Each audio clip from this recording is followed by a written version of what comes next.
Bon, il est temps que je vous donne quelques nouvelles, et surtout que je vous raconte ce qui s'est passé. Après 3 semaines de confinement à Chergao, la situation a commencé à être un peu difficile. Là, il s'agissait plus de vivre, mais de survivre. La faim et surtout la soif ont commencé à se faire ressentir, et Thomas, qui avait décroché une noix de coco dans le dernier épisode, n'était plus assez efficace pour tous nous nourrir. Et donc pour faire face à cette situation, il nous a fallu trouver quelqu'un de plus fort et de plus organisé. Là, ça rigole plus. Bitches, give me now 20 push-ups. Go up, another one. On a commencé par renforcer nos corps tous les jours en faisant de l'exercice, c'était interminable. Dans les jours qui ont suivi, on a appris les techniques de combat. Puis on a appris à pêcher, à faire du feu avec des rochers. Ça a été un entraînement de 3 semaines extrêmement intense, on était à bout. Tout ça, on l'a fait pour une seule raison. Il fallait qu'on trouve à boire et de quoi manger.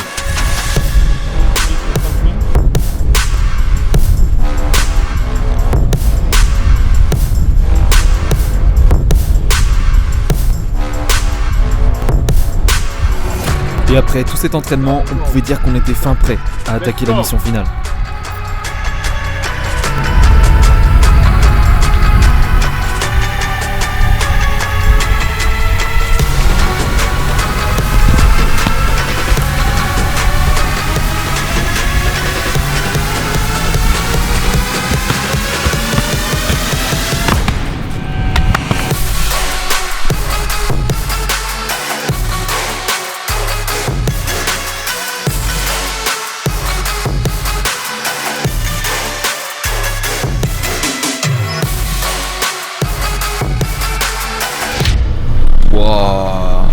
Ouais, je crois que je suis allé un petit peu loin cette fois-ci. Salut à tous et bienvenue dans le 4e épisode de ma série vidéo consacrée à mon voyage aux Philippines.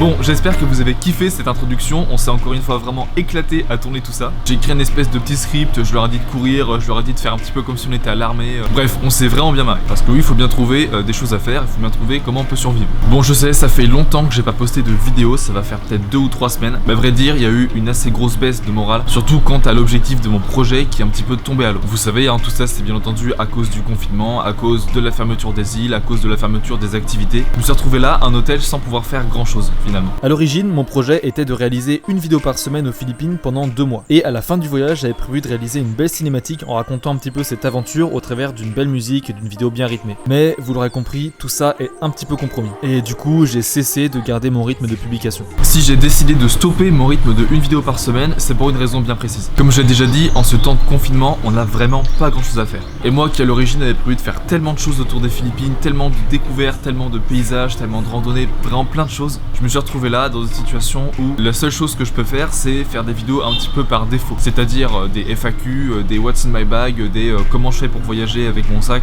Et sincèrement j'ai pas du tout la force ni le courage de faire des vidéos par défaut, sachant que mon projet c'était pas du tout ça à l'origine, vraiment ça me déprime carrément de faire ça. Donc j'ai tout simplement décidé de m'accoutumer un petit peu au rythme local de Chergao, c'est-à-dire de faire mes petites routines avec mes potes rencontrés là-bas et de prendre mon temps, de prendre vraiment mon temps de profiter de cette situation, même si forcément il y a beaucoup moins de choses à faire qu'en temps normal. Et je me suis dit que je ferais des vidéos quand j'aurais des choses intéressantes à dire et non pas me forcer à faire des vidéos un petit peu inutiles toutes les semaines parce que c'était mon projet initial. Faut savoir s'adapter un petit peu. Bon, j'avoue, il y a un truc qui me fait un petit peu suer, c'est que j'aurais vraiment voulu vous parler des locaux, mais comme je vous l'ai dit aussi dans la dernière vidéo, les locaux sont assez hostiles par rapport à d'habitude quant aux touristes et aux nouvelles personnes sur l'île. Donc c'est vraiment pas le meilleur moment pour faire des reportages sur les locaux et pour parler avec les gens. Alors ce n'est que partie remise. Bref, en tout cas, après environ 3 semaines de quarantaine entre guillemets à Chergao, j'ai eu le temps de m'accoutumer un petit peu à l'île, de faire mes routines, de faire des trucs avec mes potes. Et là, j'ai plein de choses à vous dire. En gros, je suis à General Luna depuis à peu près 1 mois. C'est la ville la plus connue de Chergao. C'est là où il y a tous les commerces, tous les stores et aussi les restaurants. Mon hôtel, c'est le Blauset House. En gros, c'est plein de petits bungalows avec 4 places dans chaque. Généralement, c'est plutôt cher, mais à cause du confinement, ils ont drastiquement baissé leur prix. Je suis donc à Blauset avec Shirin et Thomas, c'est des potes que j'ai rencontrés sur place. Et vous imaginez bien, avec tout le temps qu'on a à disposition, on a commencé à bien se connaître tous ensemble et on forme une belle petite équipe tous les 3. Juste à côté de Blauset, à peu près genre 200 mètres, il y a le Panglom Hostel. C'est un autre endroit où il y a d'autres potes à nous et on s'y retrouve à peu près tous les jours. Il y a des poufs, il y a une grande table pour manger, il y a des ventilateurs, oh là là. Et donc on se pose, on discute, on boit des petites bières. Vraiment c'est extrêmement chill et on passe beaucoup de temps à Panglao. On essaye de tous les jours s'occuper un petit peu en faisant des workshops. Par exemple la semaine dernière j'ai fait un workshop photoshoot où j'ai invité en gros plein de gens rencontrés sur place pour une espèce de séance photo et j'ai donc passé vraiment du temps à éditer chaque photo comme si j'étais face à un shooting photo professionnel, histoire qu'on passe tous un bon moment et que tout le monde ait de belles photos. Et bah du coup ça a vraiment été un super moment et on a eu tous des belles photos. Même à la fin de la journée il y a eu un coucher de soleil qui passait directement avec une lumière rasante entre les palmiers, c'était genre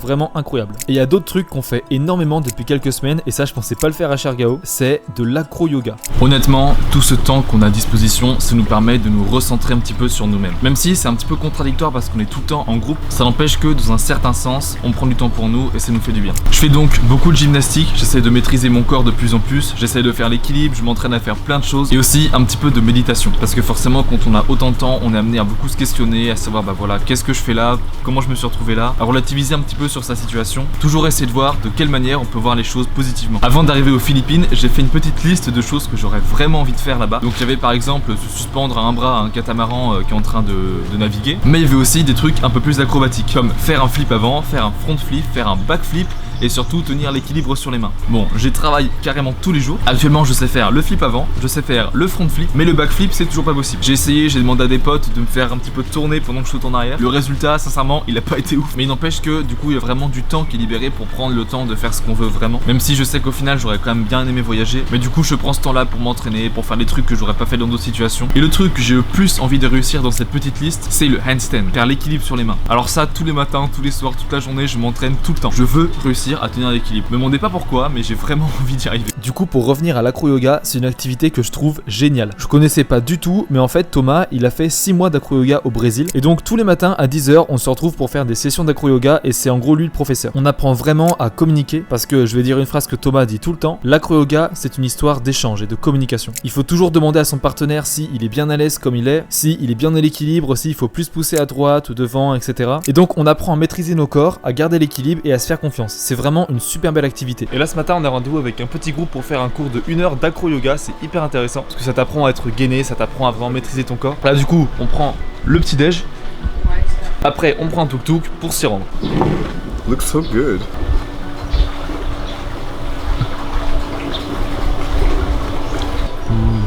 It's wonderful. Et après une petite dizaine de minutes de route, on arrivait enfin à ce magnifique spot au petit matin entouré de palmiers pour démarrer notre session d'acro-yoga.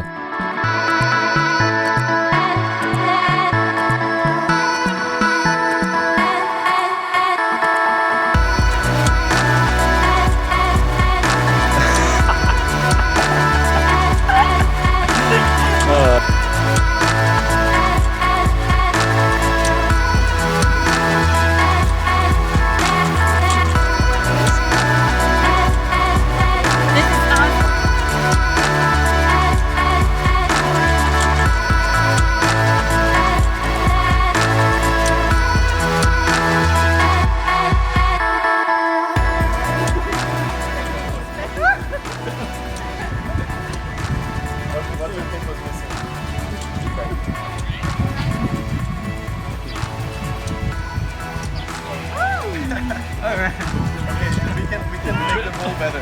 You have to stop. See the roll better. The roll is like.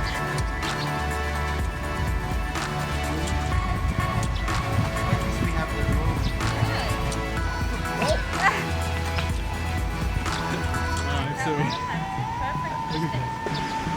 And then the other one.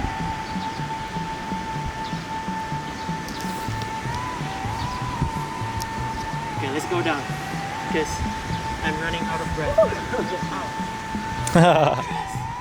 Bon, comme vous l'avez vu, c'est pas toujours une réussite, mais comme on dit souvent, l'entraînement et l'échec amènent à la réussite. Donc aucun souci. Honnêtement, même si ce voyage ne se déroule pas comme prévu et qu'au fond je suis un petit peu déçu, tout ce que j'ai dit par rapport à la maîtrise de son corps, par rapport au yoga, etc., je crois qu'au fond, ça me permet de retrouver un peu l'essentiel. Et je prends vraiment que le positif de ce que je suis en train de vivre durant ce voyage. C'est-à-dire les rencontres, les liens que j'ai tissés avec des inconnus qui viennent de l'autre bout du monde. Tout ça, quand on y réfléchit, là actuellement je suis en voyage, ça me paraît normal. Mais je sais que quand je vais revenir à ma vie normale, entre guillemets, en France, je vais prendre conscience de tout ce que j'ai vécu vécu et j'essaye de commencer déjà à en prendre conscience maintenant. Voyager, c'est pas que voir des beaux paysages et des beaux endroits, c'est surtout les rencontres. Je vous avoue que vraiment ça a pas été facile quand j'ai appris que mon projet de voyage tombait à l'eau. Quand ça fait plus d'1 an que tu prépares ça, que tu fais tous tes investissements en parallèle, la caméra, le micro, tout ça.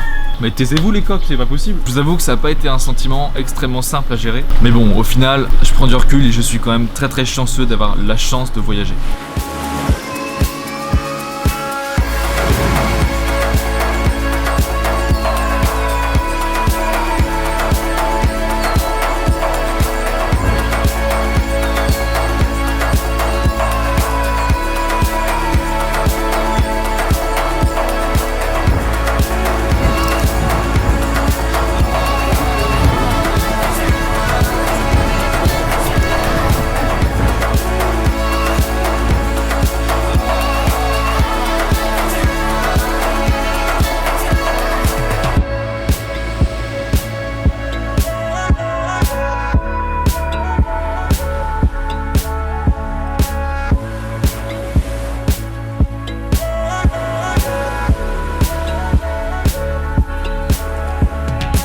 Tous les liens qu'on a tissés tous ensemble sont vraiment bons. On passe beaucoup de temps à rigoler, à faire des soirées dans nos hôtels, à aller à la plage, à faire du sport. Et je pense que plus tard, je serais super fier de me dire que le confinement, ouais, je l'aurais passé à Chergao, à l'autre bout du monde, sur une île, avec des inconnus venant du 4 coins du monde. Ah là, même quand je me dis ça, je trouve ça toujours assez étrange. Quoi qu'il en soit, je vous remercie énormément de m'avoir soutenu. Quand j'ai posté les stories sur Instagram pour expliquer que du coup j'allais arrêter mon rythme de publication, que j'étais un petit peu déçu que le voyage se passe comme ça, j'ai eu vraiment des dizaines de messages de gens qui vraiment m'ont souhaité de rester positif, m'ont soutenu dans cette démarche. Et j'ai remarqué qu'il y en a quand même beaucoup d'entre vous qui sont très impliqués dans ce projet que je suis en train de mener. Et je trouve ça juste génial et j'aimerais vraiment vous en remercier. Alors du coup, ça la mate comme on dit ici. On arrive donc à la fin de cette 4e vidéo. Je sais pas du tout dans combien de temps le prochain épisode sera publié. Mais bon, on verra bien, je ferai ça quand j'en aurai envie. En tout cas, je pense que je vais garder l'idée de créer une cinématique à la fin de mon voyage. Ce sera pas du coup une cinématique autour des Philippines, ça sera une cinématique autour de mon histoire de j'ai vécu le confinement à Chergao, en partageant les petits moments qu'on a pu vivre avec mes potes, les paysages qu'on a pu voir un petit peu depuis les endroits auxquels on avait accès. Tout ça est pas encore vraiment écrit, pas encore vraiment réfléchi à 100%, mais dans l'idée, j'aimerais quand même sortir une petite cinématique. Bon, en tout cas, je vous remercie d'avoir suivi jusque là. Si vous voulez rester connecté à l'aventure, suivez-moi sur Instagram. Là, vraiment, je mets beaucoup de stories en rapport avec tout ce que je fais tous les jours.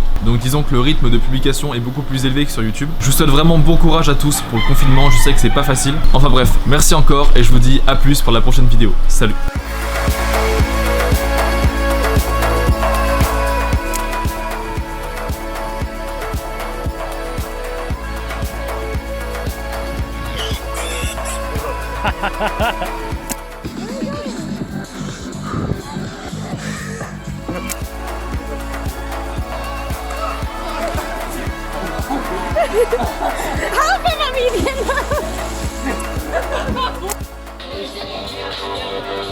What the fuck?